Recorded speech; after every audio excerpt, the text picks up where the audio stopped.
şahladı gözler ya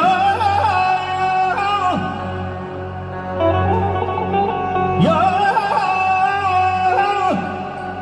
ya.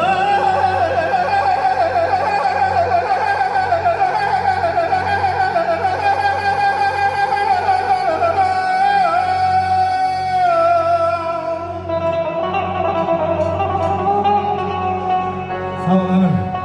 Allah ömür versin kardeş. Her halkın sevimli musikisi var. Bizim halka çok azizdir muğamat. Her hanende üze bilmez koynunda dalgalanan bir denizdir muğamat. Ay kardeşim, yandım mizraf hevesinde. Min məna var çarşavanın sesinde. Güzel kardeşlerin zənguləsində dolaşır ölkəmi gəzdi muğamat. Dolaşıp ölkəmi gəzdi muğamat. Yaşa kardeş, yaşa. Ay müşrik yüreği dostum,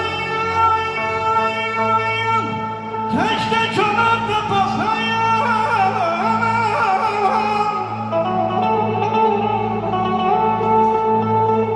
Ay Davud, yaxşı dostum, sefer haydıyım.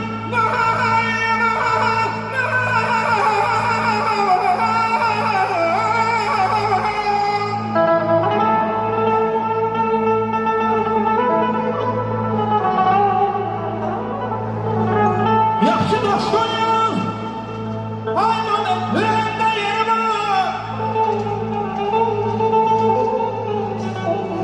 Yaxşı dostum,